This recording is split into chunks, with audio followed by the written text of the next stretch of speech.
aku tidak mau, jangan. Sekali lagi, apapun yang terjadi kita itu adalah keturunan dari sononya. Karena itu kita harus mengerti sedikit kebudayaan, mingpai, naibien, ya, punya kebudayaan, punya bahasa kalau bisa. Dan orang tua yang pintar sekali di Indonesia, belum ke Australia, ke China dulu, sudah mengerti. Belajar kok II yang 1-2 tahun baru masuk kuliah. Atau sebelum kerja ke China dulu. Sudah, saya di Amerika.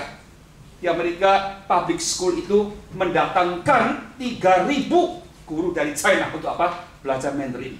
Saya waktu di airport bandara, sudah, saya mendengarkan orang-orang belajar puisi apa? Pak, itu apa, Pak? Oh, itu belajar Mandarin. Sudah, perhatikan. Ya, teman-teman kita di seberang sono belajar Mandarin. Kita di seberang sini nggak mau belajar. Sayang, sudah sekalian. Ya, tolong. Ya, hal ini digumulit. Dan betul-betul hal itu akan merupakan suatu berkah. Saudara, tadi ada satu perkataan yang indah sekali. Indah. Kaki orang-orang memberitakan indah, indah. Saya akan bacakan ya beberapa ayat. Setelah itu saya akan samarikan, khotbahkan apa yang saya sampaikan. Yang pertama, saudara sekalian, ya, perhatikan ya dari Mazmur. Ya, Mazmur, saudara, 34 ayat yang ke-9. Saya akan bacakan. Ya. Kecapilah dan lihatlah betapa baiknya. Zhongwen sesuk. Ya, betapa baiknya Tuhan itu, bahagialah orang yang berlindung padanya. Ya. Diulang lagi, indah, baik. Kedua, saya bacakan, yaitu Mazmur 133 ayat yang pertama. Nyanyian Siara Daud, sungguh alangkah baiknya, alangkah indahnya, dan indahnya apabila saudara-saudara diam bersama-sama dengan rukun.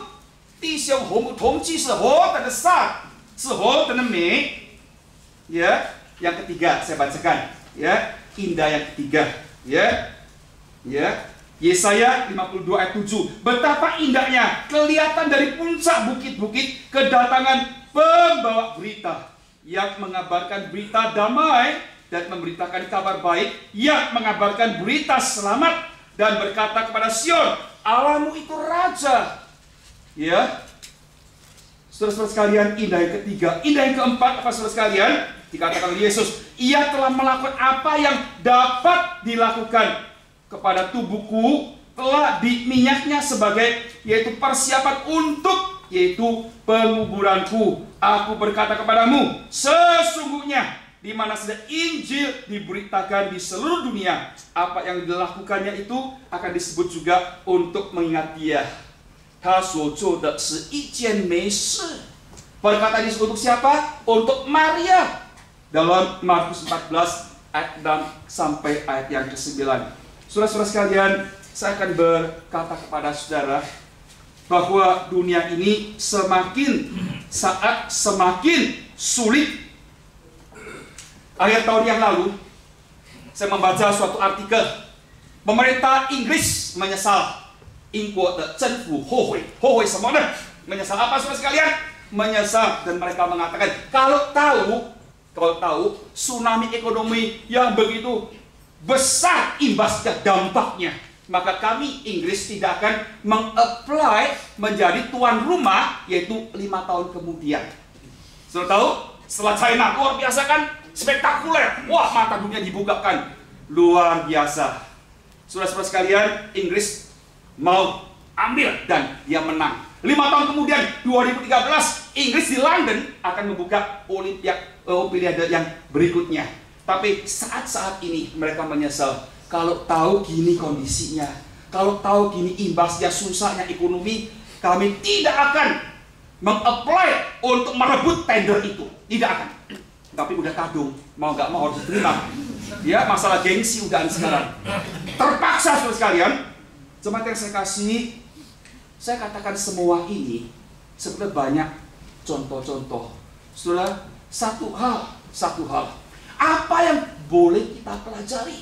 Semua orang menyesal. Negara besar, orang pintar, ekonomi besar menyesal. Kondisi keadaan saat ini, saudara sekalian, Saya percaya di antara kita pun ada yang menyesal. Ya, karena apa? Sahamnya menguap, saudara sekalian.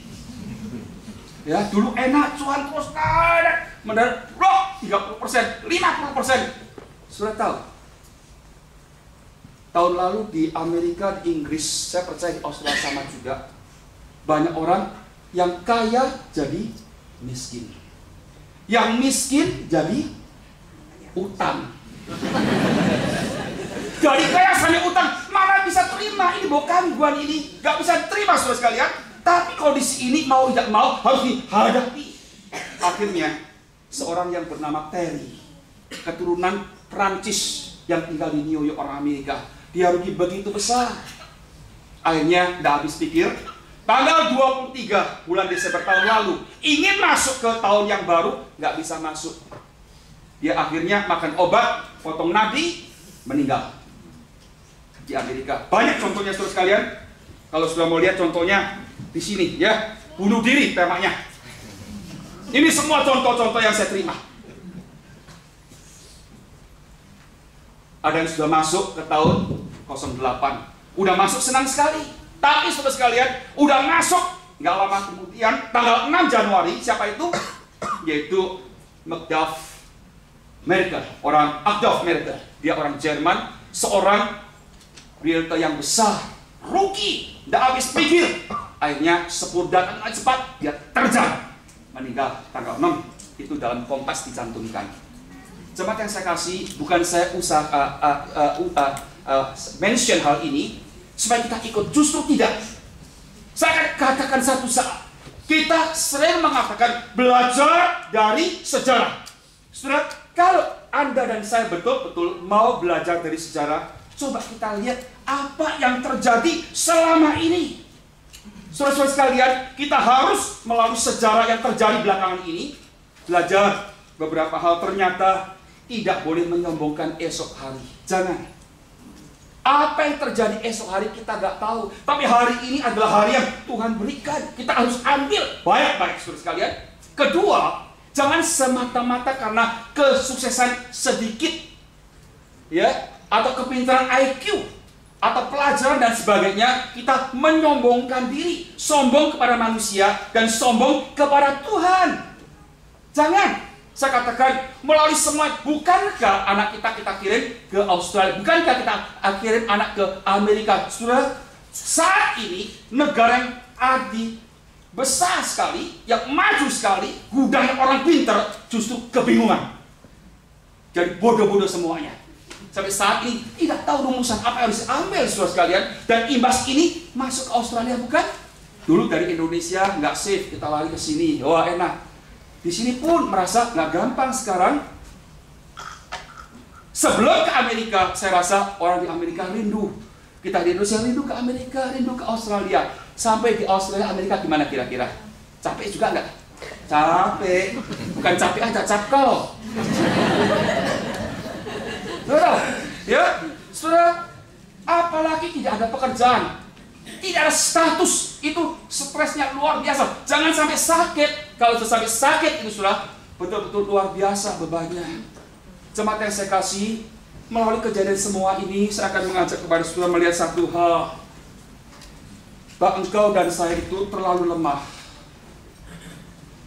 Tsunami ekonomi yang terjadi tahun lalu, sampai saat ini dan seterusnya. Kalau kita melihat firman Tuhan Lukas pasal 21, 2000 tahun yang lalu, Yesus sudah memberikan suatu nubuat. Nanti waktu engkau melihat akhir zaman, terjadinya suatu perubahan angkasa. Bintang, bulan, dan matahari akan goncang. Saudara nanti lihat dalam Lukas 21 ayat 25 sampai 28. Waktu engkau melihat tsunami terjadi, goncang, ombak besar, seluruh angkasa akan berubah. Engkau akan mengetahui saatnya sampai. Tapi jangan takut, tegakkanlah dadamu, karena saatnya engkau diselamatkan sudah datang. Kalau kita lihat Wahyu 12 ayat 12 dikatakan iblis tahu saat sudah sampai, dia turun di antara kamu, apa? Merusak. Tidak ada iblis yang baik.